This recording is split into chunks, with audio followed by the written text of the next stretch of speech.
Baik, Assalamualaikum warahmatullahi wabarakatuh.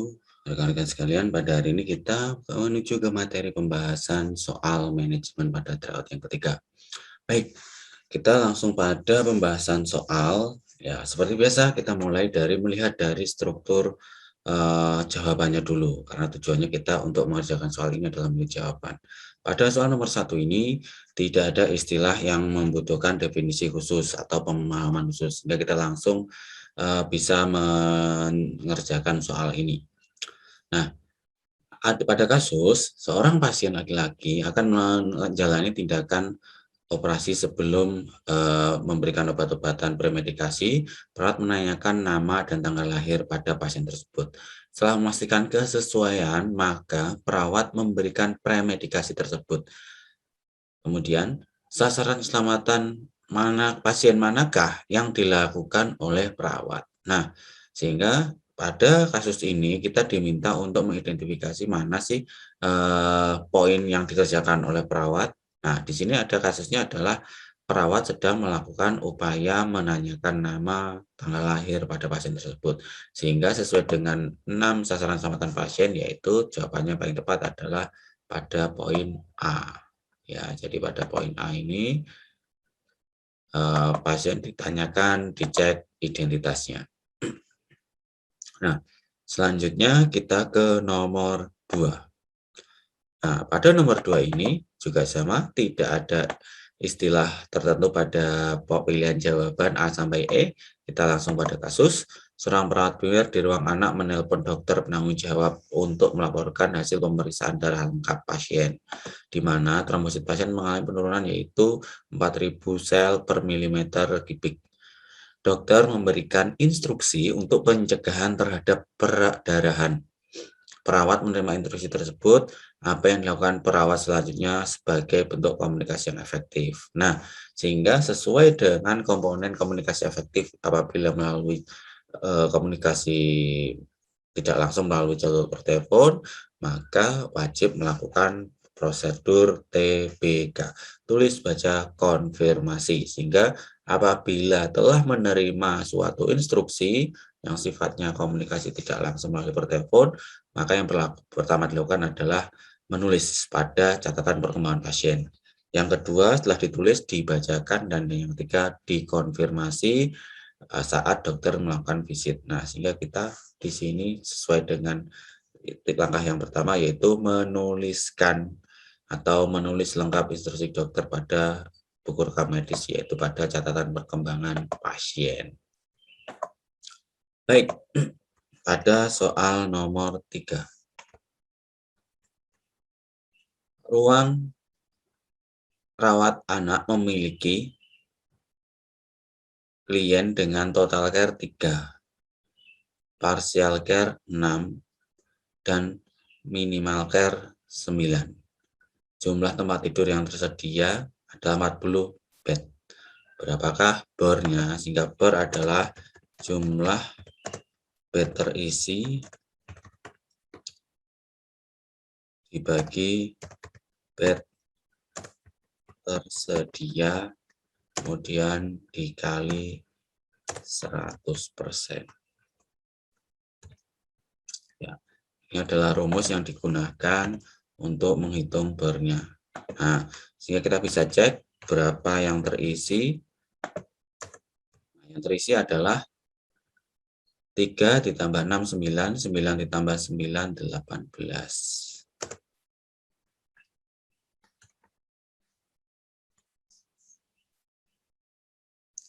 18 per 40.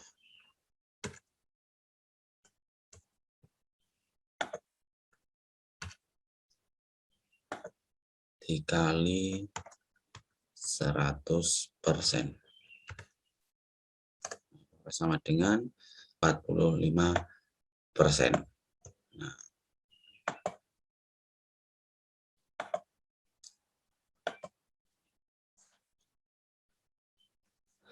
oke, ini soal ketiga, soal hitung-hitungan. Nah, kemudian Kita ke soal nomor 4. Nah, pada soal nomor 4 ini adalah soal dengan istilah-istilah tertentu. Nah, sehingga kalau saudara sekalian belum memahami soal ini atau jawaban soal ini, sehingga saudara sekalian saat pengerjaan hukum bisa langsung next pada soal yang lain yang mudah dipahami. Nah, tetapi kita akan langsung bahas juga pada soal ini. Nah, di sini ada 5 model gaya kepemimpinan, yaitu autokratik atau disebut juga absolut, kemudian ada demokratis yang lebih mengutamakan musyawarah, laissez-faire yang lebih mengedepankan anggota sebagai pelaksana kepemimpinan, sedangkan transaksional adalah model gaya kepemimpinan di mana terdapat sebuah persetujuan atau deal antara seorang leader dengan anggotanya. Misal, apabila gaya kepemimpinan apabila suatu kegiatan sukses, maka anggota akan diberikan bonus. Kalau tidak, anggota akan mendapatkan hukuman. Nah, sehingga bentuk deal-deal atau bentuk kesepakatan-kesepakatan itu yang disebut sebagai gaya kepemimpinan yang sifatnya adalah transaksional. Dan kalau transformasional adalah gaya kepemimpinan yang lebih mengedepankan untuk mengoptimalisasi segala potensi yang dimiliki oleh anggota sehingga pemimpin tadi dapat meningkatkan suatu hasil yang benar-benar optimal berdasarkan kemampuan dari anggotanya, sehingga semua anggota diberdayakan sesuai dengan kapasitasnya masing-masing. Oke, kita lihat pada kasus seorang pasien laki-laki 43 tahun mengalami perdarahan hebat dan shock hipovolemi. Seorang ketua tim IGD segera mengambil keputusan melakukan pertolongan pada pasien dengan melibatkan 2 orang perawat pelaksana. Gaya kepemimpinan apakah yang perlu dilakukan? Sehingga karena di sini tanpa menggunakan musyawarah, tapi lebih mengoptimalkan apa yang ingin dilakukan oleh pimpinan, sehingga yang paling tepat adalah autokratik, karena memang apa yang harus segera dilakukan oleh pemimpin dan itu langsung dilaksanakan. Karena tujuannya itu tadi sebagai pertolongan kepada pasien. Oke, kita ke soal nomor 5. Nah, soal nomor 5 ini kita tanpa ada istilah tertentu. Nah, lebih ke arah prosedur atau tindakan. Nah, kita lihat pada kasusnya, seorang perawat primer sedang menyusun intervensi keperawatan pada seorang klien yang memiliki diagnosa keperawatan kekurangan volume cairan. Perawat primer tersebut akan mendelegasikan intervensi tersebut pada seorang mahasiswa perawat tingkat 1. Intervensi keperawatan yang manakah yang dapat didelegasikan? Nah, sehingga ini adalah masih pengalaman awal, sehingga yang paling tepat adalah mencatat besarnya output. Nah, yang istilahnya meminimalisir resiko, sehingga berapa jumlah urin yang keluar ini mudah diidentifikasi. Oke, kemudian soal nomor 6. Seorang kepala ruang baru saja ditempatkan di ruang anak yang memiliki masalah dalam hal kualitas pelayanan. Saat ini, kepala ruang sedang menentukan tujuan dan capaian dari kegiatan yang akan dilakukan ruangan tersebut. Apa kegiatan perawat ruangan tersebut dilihat dari konsep manajemen. Nah, di sini ada istilah-istilah dalam manajemen, yaitu planning itu adalah perencanaan, activating itu adalah pergerakan, evaluating adalah evaluasi, organizing ini adalah pembagian struktur dari organisasi, controlling ini mirip seperti evaluating. Nah, kalau controlling tujuannya secara lebih terencana, secara berkala untuk melakukan menjaga mengendalikan mutu. Nah, sehingga kita bisa lihat di sini ada kata kuncinya adalah sedang menentukan tujuan dan capaian kegiatan. Sehingga di sini adalah fungsi salah satunya yaitu dalam kegiatan perencanaan. Karena apa? Dalam perencanaan kita akan mengetahui apa yang jadi tujuan kita dan capaian akan diraih. Nah, itu untuk terkait soal nomor ini tadi. Nomor 6. Oke, selanjutnya soal nomor 7. Nah, ini sama seperti pilihan jawaban yang di atas tadi. Nah, kasusnya adalah seorang kepala ruang secara terjadwal setiap bulan melakukan supervisi dokumentasi keperawatan. Kepala ruang melakukan hal tersebut sebagai tindak lanjut pelatihan penulisan dokumentasi. yang telah dilakukan. Apa kegiatan perawat ruangan tersebut dilihat dari konsep manajemen. Nah, dia tujuannya adalah mengendalikan supaya mutu dokumentasinya menjadi baik, lebih ke arah pada controlling. Nah, sedangkan evaluasi ini dilakukan benar-benar pada akhir tujuan. Misal sebuah direncanakan seperti tadi, nah tujuan akhirnya itulah yang dievaluasi. Tetapi kalau dalam tujuannya melakukan sidak, supervisi dan sebagainya lebih ke arah controlling. Soal nomor 8. Nah, di sini tidak ada istilah tertentu. Seorang perawat primer di ruang medikal menelpon dokter penanggung jawab pasien dengan melaporkan hasil pemeriksaan darah, di mana nilai albumin pasien 2 gram per desiliter. Dokter memberikan instruksi pemberian transfusi albumin 100 cc, kemudian perawat mencatatnya dalam buku rekam medik. Apa yang selanjutnya dilakukan dalam bentuk komunikasi efektif. Nah, ini seperti kasus seperti yang atas tadi, di mana dalam komunikasi per telepon atau tidak langsung, maka yang dilakukan adalah TBK, tulis baca konfirmasi. Pada kasus ini sudah ditulis, sehingga seorang perawat harus membacakan ulang supaya tidak terjadi kekeliruan dalam proses pendengaran ataupun persepsi saat menerima informasi. Sehingga harus dibacakan ulang apakah betul sesuai dengan yang diinstruksikan. Sehingga jawaban yang paling tepat adalah D. Kemudian soal nomor 9.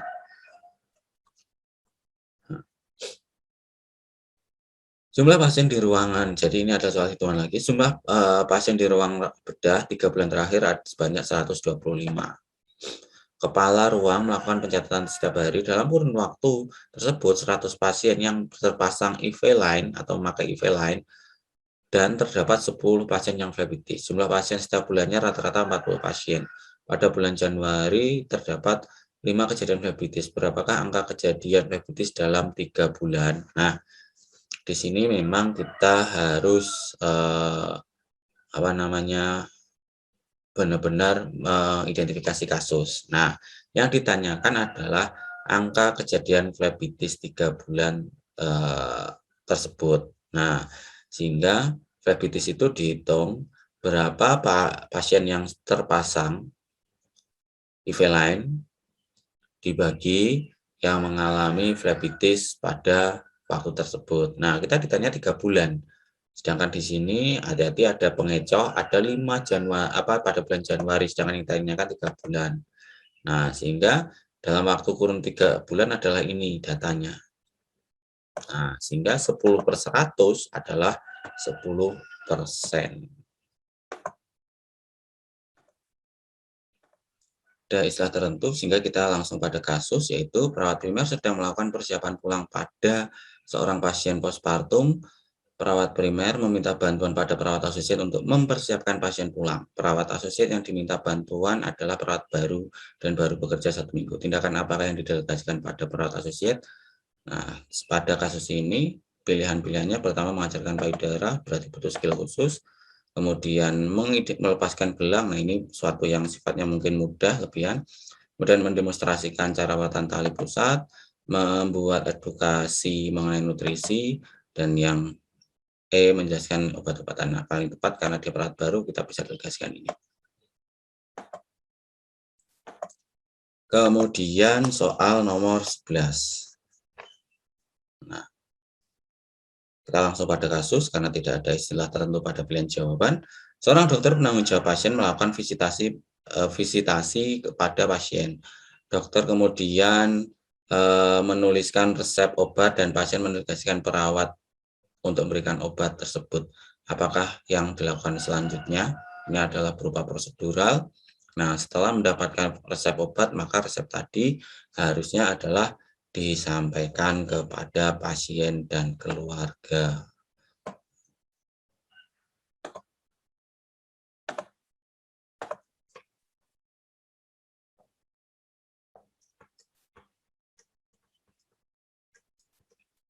Kemudian soal nomor 12, nah ini ada istilah dalam komunikasi SBAR.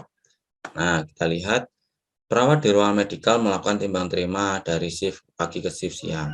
Seorang perawat primer menyampaikan kondisi seorang pasien laki-laki berusia 42 tahun saat ini direncanakan melakukan pemeriksaan CT scan pada sore hari jam 5 atau jam 17. Isi yang disampaikan tersebut merupakan komponen. Nah, karena ini masih dalam bentuk perencanaan, maka tindak lanjutnya maka dia masuk pada poin rekomendasi. Kemudian soal nomor 13. Nah, ada istilah-istilah tertentu yaitu dalam etik. Nah, beneficent artinya memberikan yang terbaik pada pasien. Fidelity menepati janji. Confidentiality adalah kerahasiaan. Non-maleficent adalah tidak merugikan pasien. Justice keadilan. Kita lihat pada kasus. Seorang pasien di ruang rawat inap awal masuk dengan diagnosa gastritis kronis. 3 hari, muncul keluhan diare 7 kali selama 24 jam berturut konsistensi anjar, terdapat infeksi jamur, mukosa bibir, dan mulut, sehingga dilakukan pemeriksaan lab diperoleh positif B20. Pasien disampaikan dan perawat diminta tidak memberitahukan pada keluarga terlebih dahulu. Apakah prinsip dasar tersebut? Nah, sifatnya adalah kerahasiaan atau confidentiality. Dan kita ke soal nomor 14, masih dengan juga